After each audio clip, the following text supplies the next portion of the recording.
बिस्मिल्लाहिर्रहमानिर्रहीम। उम्मीद है जी आप सब खैरियत से होंगे। तो ट्रिग्नोमेट्रिक फंक्शंस की डोमेन और रेंज के हवाले से ये हमारा तीसरा लेक्चर है। तो पहले लेक्चर में हमने डिस्कस किया था डोमेन को, दूसरे लेक्चर में मैंने आपके साथ शेयर किया था इंटरवल्स को, कि इंटरवल्स ओपन और क्लोज कैसे हम लिखते हैं। फिर तीसरे लेक्चर में हमने रेंज को कोशिश की थी याद करने की। तो आज के लेक्चर, चौथे लेक्चर में हम डिस्कस करेंगे प्रिंसिपल ट्रिग्नोमेट्रिक फंक्शंस को। तो ये भी बड़ा ही एक इम्पॉर्टेंट टॉपिक है।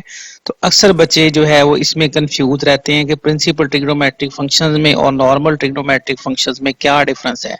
तो आज की वीडियो को देखने के बाद इंशाल्लाह आपका ये मसला हमेशा हमेशा के लिए हल हो जाएगा कि प्रिंसिपल और सिंपल ट्रिग्नोमेट्रिक फंक्शंस में क्या फर्क है। तो चलिए फिर आज का लेक्चर शुरू करते हैं।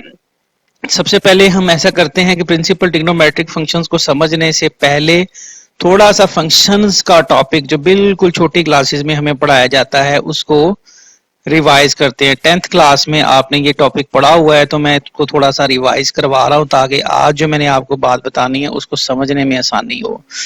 तो सबसे पहले हम डिस्कस करते हैं कि फंक्शन क्या होता है। तो फंक्शन हमारे पास होता है, अगर फर्ज कर लें कि हमारे पास एक सेट ए है जिसके अंदर एलिमेंट्स हैं 1 2 3, एक और सेट हमारे पास बी है जिसके अंदर एलिमेंट्स हैं 4 5 और 6। तो फिर हम इसकी कार्टेशियन प्रोडक्ट मालूम किया करते थे कि then their Cartesian product is given by denoted by A cross B. और ये हमारे पास इस तरह से ऑर्डर्ड पेयर्स आते हैं जिसमें इन दोनों का आपस में तमाम पॉसिबल रिलेशंस बना के हम लिख देते हैं सेट्स के दरमियान। जैसे 1 को लिखा 4 के साथ, ये पहला ऑर्डर्ड पेयर, 1 को 5 से लिखा दूसरा ऑर्डर्ड पेयर, 1 को 6 से लिखा तीसरा ऑर्डर्ड पेयर, फिर 2 को 4 के साथ, 2 को 5 के साथ, 2 को 6 के साथ, फिर 3 की बारी आ गई, 3 को 4 के साथ, 3 को 5 के साथ और 3 को 6 के साथ लिखा। तो ये हमारे पास ए क्रॉस बी जो है इसे Cartesian product of two sets A and B कहा जाता है। और इसका जो एक एलिमेंट होता है इसका एक ऑर्डर्ड पेयर कहलाता है। आमतौर पर जो फर्स्ट एलिमेंट होता है ये एक्स और सेकंड एलिमेंट वाई को रिप्रेजेंट करता है। ये आगे चल के हम पढ़ेंगे। तो ये कार्टेशियन प्रोडक्ट थोड़ा सा आप याद करें।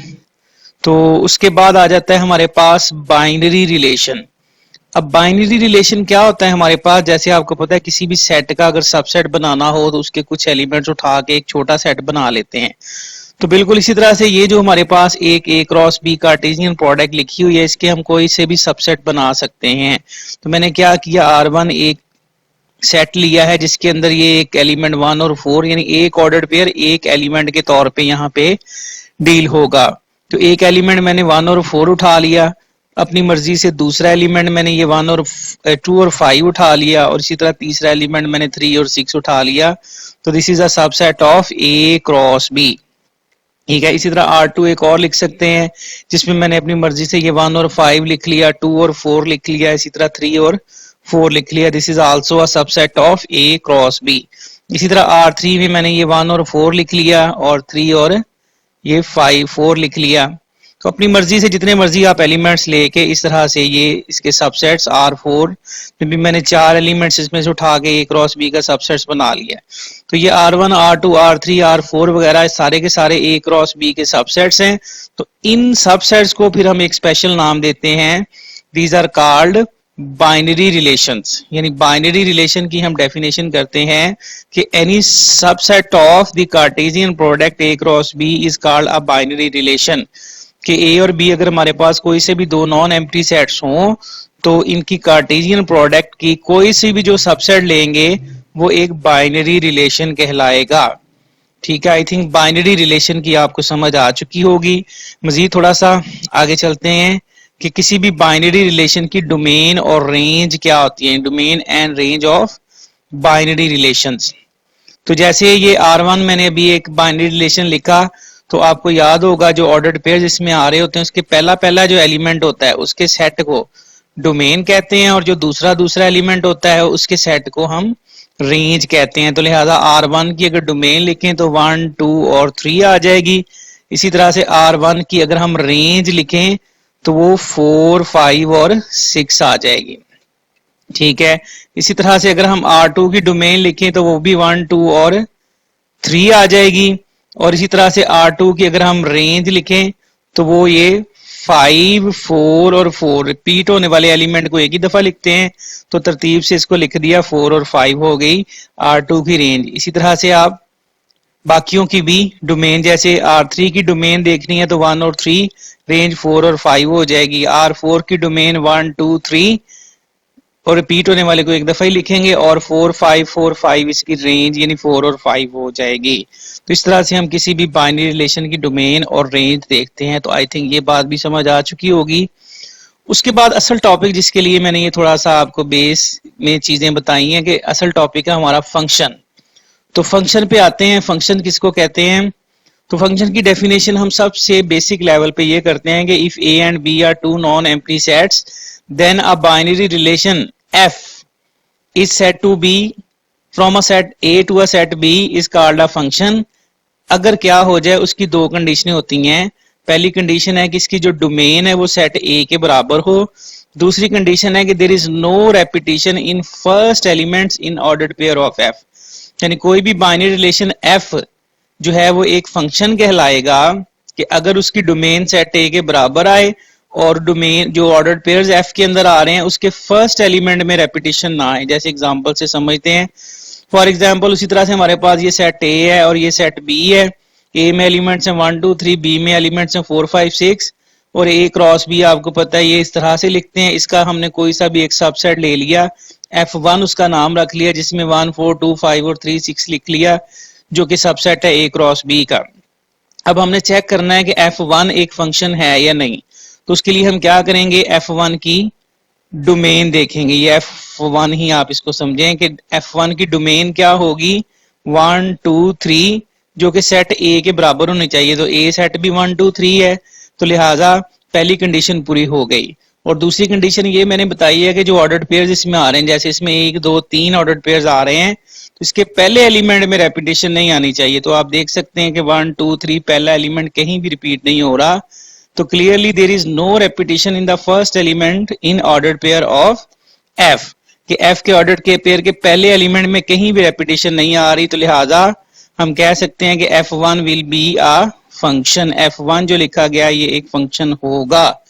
ठीक है, दोनों में से कोई एक कंडीशन भी अगर फुलफिल नहीं होती तो फिर हम कहेंगे कि ये फंक्शन नहीं है। तो ये हमारे पास हो गया फंक्शन की डेफिनेशन। ठीक है, अब similarly we can check for f2। अगर हमारे पास एक सेट है, एक क्रॉस सबसेट है, एक क्रॉस b का, इसका अगर देखें डोमेन 1, 2, 3 a के बराबर है और डोमेन में या फर्स्ट एलिमेंट में रेपिटेशन नहीं है, तो is also a function. f3 को अगर चेक करें तो इसकी डोमेन 1 और 3 आ रही है, जबकि a सेट 1, 2, 3 है, तो लिहाजा सेट इसकी डोमेन ही सेट a के बराबर नहीं है, तो लिहाजा ये फंक्शन नहीं होगा। बिकॉज डोमेन ऑफ f3 जो है वो 1 और 3 बन रही है, जो कि बराबर नहीं है सेट a के, लिहाजा ये फंक्शन नहीं है। f4 को अगर इसी तरह से चेक करें तो इसमें ऑर्डर्ड पेयर में 1, 4, 2, 5, 3, 4, 3, 5 आ रहा है। इसमें डोमेन अगर निकालें 1, 2, 3, 3 वो तो a के बराबर है, लेकिन दूसरी कंडीशन इसमें पूरी नहीं हो रही कि इसकी जो डोमेन है, इसमें गौर करें, ऑर्डर्ड पेयर के पहले एलिमेंट में रेपिटेशन आ रही है। इस ऑर्डर्ड पेयर का पहला एलिमेंट भी 3 है, इस ऑर्डर्ड पेयर का भी पहला एलिमेंट 3 है। तो इसमें पहले एलिमेंट में चूंकि रेपिटेशन आ रही है, तो लिहाजा ये f4 भी जो है वो फंक्शन नहीं है। तो उम्मीद है जी आपको फंक्शन की भी समझ आ गई होगी कि किसी भी बाइनरी रिलेशन को हमने कैसे चेक करना है कि वो फंक्शन है या नहीं। उसके बाद आती है हमारे पास अच्छा, ये इसी का ही लिखा हुआ है कि because there is a repetition in first element in ordered pair of f। ठीक है, अब आते हैं अपने next topic types of functions की तरफ। तो मैं बिल्कुल इसको शॉर्ट वे में आपके साथ डिस्कस कर रहा हूं कि जिस चीज की मुझे जरूरत है प्रिंसिपल फंक्शंस को डिफाइन करवाने के लिए, पहले मैं जस्ट वो चीजें आपके साथ शेयर कर रहा हूं। तो टाइप्स ऑफ फंक्शंस आपको पता है कि काफी ज्यादा होती हैं, तो बहरहाल इसमें मैं सिर्फ एक टाइप आपके साथ यहाँ पे शेयर करूंगा, वो होता है वन वन फंक्शन। तो वन वन फंक्शन ऐसे फंक्शन को कहते हैं कि a function f of x is said to be one one function if there is no repetition in the range of f। आपको पता है डोमेन में तो रेपिटेशन आ ही नहीं सकती क्योंकि वो फंक्शन ही नहीं रहेगा, लेकिन ऐसा फंक्शन जिसकी रेंज के अंदर भी रेपिटेशन ना आए उसे हम कहते हैं कि ये वन वन फंक्शन है। जैसे एग्जांपल से देखते हैं कि अगर ए सेट में 1 2 3 एलिमेंट्स हैं, बी में 4 5 6 है, f1 एक फंक्शन मैंने लिखा है 1 4 2 5 3 6, तो इसको हम कहेंगे कि ये 1 1 फंक्शन है। क्यों? कि इसकी रेंज बन रही है 4 5 और 6, जिसके अंदर कोई भी एलिमेंट रिपीट नहीं हो रहा, तो ये 1 1 फंक्शन होगा। f2 मैंने एक इसी तरह से फंक्शन लिया 1 4 2 4 3 4, तो इसमें भी अगर देखें तो फंक्शन ये है 1 2 3 ए के बराबर है और डोमेन में फर्स्ट एलिमेंट में रेपिटेशन नहीं है, तो फंक्शन तो है लेकिन 1 1 नहीं होगा। उसकी वजह ये है कि इसकी रेंज देखें तो 5 4 4, यानी रेंज के अंदर ये 4 और 4 रिपीट हो गया है, तो लिहाजा ये एक 1 1 फंक्शन नहीं है। तो उम्मीद है ये 1 1 फंक्शन वाली बात भी आपको समझ आ गई होगी। अब आते हैं इनवर्स ऑफ अ फंक्शन, क्योंकि हमने अभी आगे चल के इनवर्स फंक्शंस को डिफाइन करवाना है, तो इसलिए इनवर्स की बात यहाँ पे करना बहुत जरूरी है। तो किसी भी फंक्शन का इनवर्स निकालने का तरीका क्या होता है? बहुत आसान। जैसे f1 ये मैंने अभी लिखा है कि इसमें एलिमेंट्स हैं 1 4 2 5 और 3 6, तो इसका जब आपने इनवर्स निकालना है तो इसमें सिंपल ये होता है कि जो डोमेन रेंज बन जाती है, रेंज डोमेन बन जाती है। तो इसका इनवर्स सिंपल हो जाएगा 4 पहले 1 बाद में, यानी ऑर्डर्ड पेयर इंटरचेंज हो जाते हैं। 4 और 1 इंटरचेंज हो गए 4 1 हो गया, 2 5 इंटरचेंज हो गए 5 2, 3 6 इंटरचेंज हो गए 6 3 हो जाएगा। इसी तरह से f2 अगर ये हमारे पास है, इसका भी इनवर्स लिखना है, तो इसी तरह से 5 1 4 2 और 4 3 हो जाएगा। अब यहाँ पे बड़ी इंपॉर्टेंट चीज मैंने आपको बतानी है कि f1 आपके सामने आप देख रहे हैं कि ये एक फंक्शन भी है और 1 1 फंक्शन भी है। f2 एक फंक्शन तो है लेकिन 1 1 नहीं है। लेकिन जब हमने f1 का इनवर्स निकाला तो इसमें डोमेन और रेंज चूंकि आपस में इंटरचेंज हो गई है। अब इसको अगर चेक करें तो ये फंक्शन है, आप देख सकते हैं कि सेट ए और बी भी इंटरचेंज हो जाएंगे, ये ए बन जाएगा और ये सेट बी बन जाएगा। तो 4 5 6 ए के बराबर है और आप देख सकते हैं रेपिटेशन नहीं है, तो f1 एक फंक्शन है, ठीक है। जबकि इसमें f2 में अगर गौर से देखें तो इसमें ऑर्डर्ड पेयर्स में पहला एलिमेंट रिपीट हो रहा है, ये 4 और 4 रिपीट हो रहा है। तो जिसके ऑर्डर्ड पेयर में पहला एलिमेंट रिपीट हो जाए तो मैंने आपको बताया है कि वो फंक्शन नहीं रहता, तो f2 एक फंक्शन नहीं है। तो यहां से बड़ी ही एक इंपॉर्टेंट बात हमें सीखने को मिली है कि ऐसा फंक्शन जो 1 1 हो, जैसे ये f1 1 1 है, इसका इनवर्स हमने देखा तो वो भी फंक्शन है। लेकिन अगर फंक्शन f2 जैसे आपके सामने है कि वो 1 1 नहीं है, ये वाला फंक्शन आपके पास 1 1 नहीं है, तो इसका जब हमने इनवर्स बनाया तो वो एक फंक्शन नहीं होगा, क्योंकि 1 1 नहीं है, इसका मतलब रेंज रिपीट हो रही है। तो जब हम उसका इनवर्स बनाएंगे तो वही रेंज डोमेन बन जाएगी और डोमेन रिपीट होगी। डोमेन ऑर्डर्ड पेयर का पहला एलिमेंट होता है, तो जिसमें ऑर्डर्ड पेयर का पहला एलिमेंट रिपीट हो जाए उसको हम कहते हैं कि ये फंक्शन नहीं है।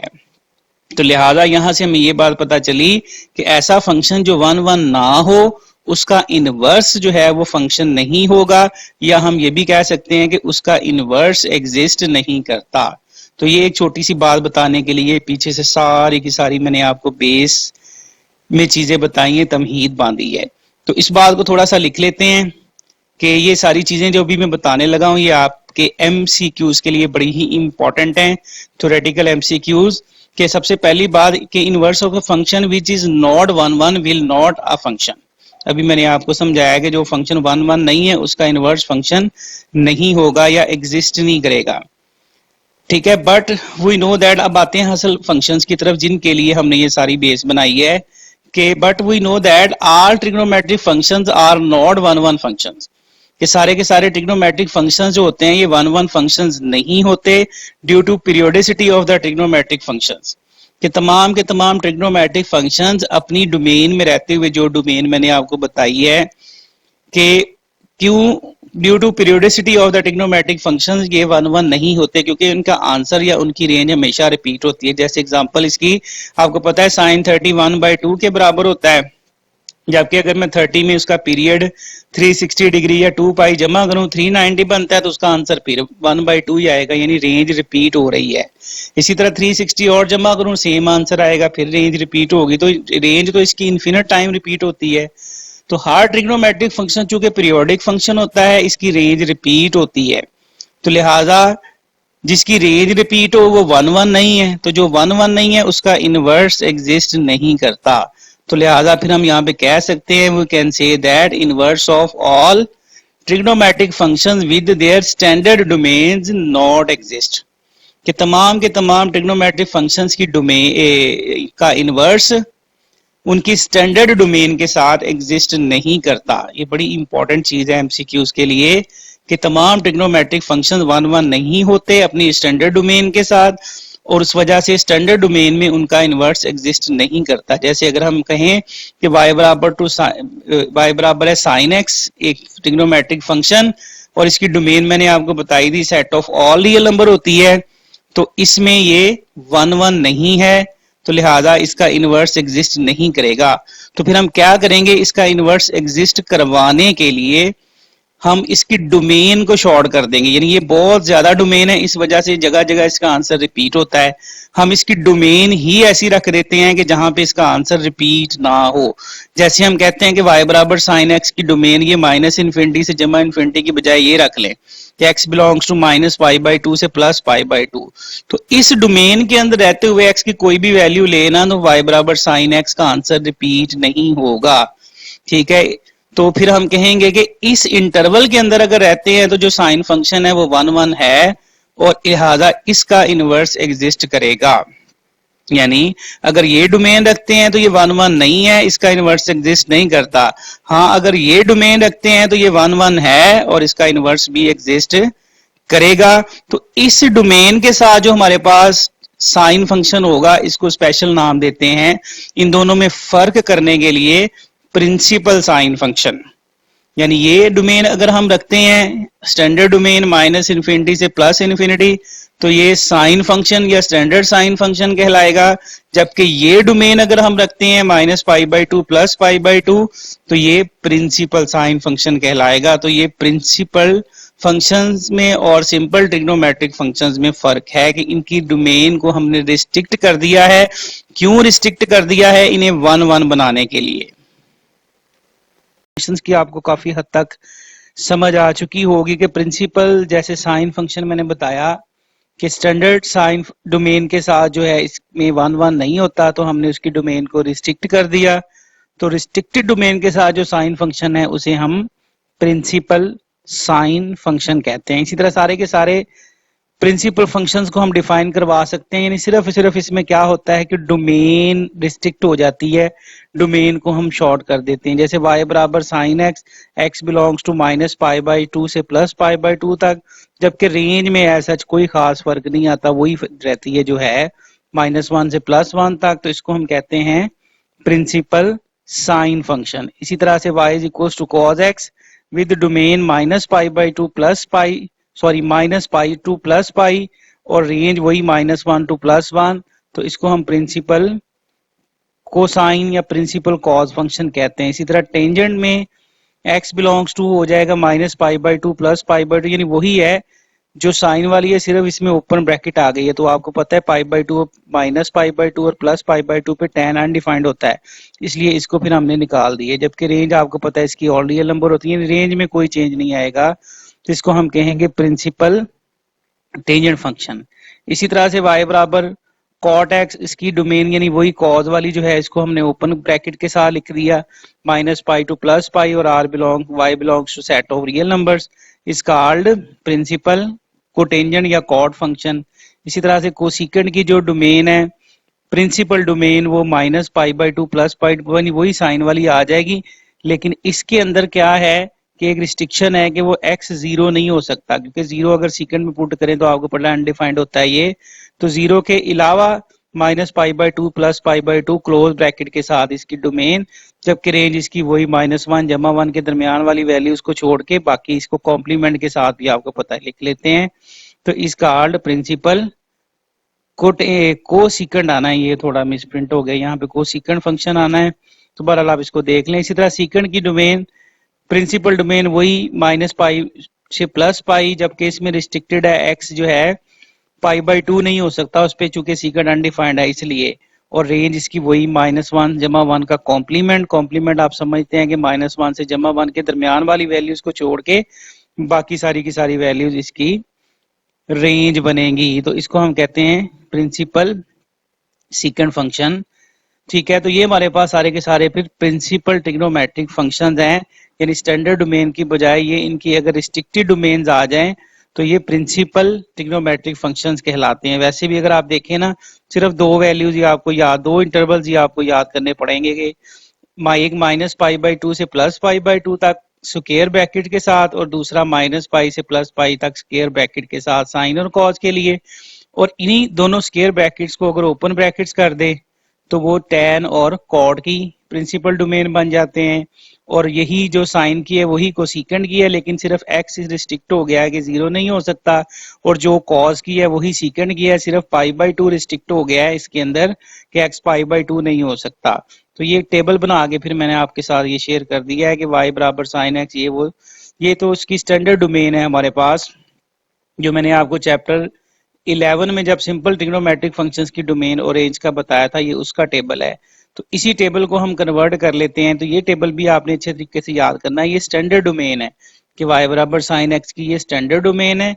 तो प्रिंसिपल डोमेन जिसकी फिर बन जाएंगी हमारे पास साइन एक्स की, जैसे मैंने बताया प्रिंसिपल डोमेन हो जाएगी माइनस पाई बाई टू से प्लस पाई बाई टू तक क्लोज ब्रैकेट के साथ, और इसकी माइनस पाई से प्लस पाई तक क्लोज ब्रैकेट के साथ, और इसकी माइनस पाई बाई टू से plus pi by to open bracket के साथ। और इसी तरह से ये कॉड की हो जाएगी माइनस पाई से जमा पाई तक ओपन ब्रैकेट के साथ। और जबकि सीकेंड की जो है वही कॉज वाली ही होती है, माइनस पाई से जमा पाई, लेकिन इसमें एक्स जो है वो पाई बाई टू नहीं हो सकता। इसी तरह से कोसिकेंड आ जाता है हमारे पास, जिसमें माइनस पाई बाई टू से जमा पाई बाई टू वही साइन वाली, लेकिन एक्स इसमें जीरो नहीं हो सकता। जबकि रेंज में इसमें कोई चेंज नहीं आएगा, जो शुरू से आ रही है रेंज सिंपल ट्रिग्नोमेट्रिक फंक्शंस की, वही इसकी रेंज रहेगी। तो प्रिंसिपल ट्रिग्नोमेट्रिक फंक्शंस में ये जो टेबल मैंने आपके सामने बनाया है, ये मोस्ट इंपॉर्टेंट चीज है, ठीक है। तो इसका भी आप स्क्रीनशॉट लेके रख लें, मोबाइल में उठते बैठते इसको पढ़े। तो इसमें से भी लाजमी आमतौर पर जो एंट्रेंस टेस्ट होते हैं यूनिवर्सिटीज वगैरह के या जॉब इंटरव्यूज के लिए जो रिटन टेस्ट आमतौर पर लिए जाते हैं, उनमें प्रिंसिपल डोमेन्स को बहुत ज्यादा टच करता है, क्योंकि बच्चे अक्सर जब डोमेन पूछते हैं साइन फंक्शन की, वो स्टैंडर्ड बता देते हैं। तो स्टैंडर्ड डोमेन और प्रिंसिपल डोमेन में आपको फर्क महसूस का पता होना चाहिए कि सिंपल साइन की domain minus infinity two plus infinity, जबकि स्टैंडर्ड जो है ये प्रिंसिपल वो ये है जो आपके सामने लिखी हुई है। उम्मीद है जी आपको ये भी टॉपिक अच्छे तरीके से समझ आ गया होगा। तो हम ये टॉपिक यहाँ पे कंप्लीट करते हैं। नेक्स्ट वीडियो में मैं आपके साथ शेयर करूंगा इनवर्स ट्रिग्नोमेट्रिक फंक्शंस। तो वो भी आसान सा ही है टॉपिक, मेन सारी की सारी बेसिक चीजें मैंने आपको बता दी हैं। तो अगला छोटी सी वीडियो होगी जिसके अंदर मैं इनवर्स ट्रिग्नोमेट्रिक फंक्शंस को आपके साथ शेयर कर दूंगा।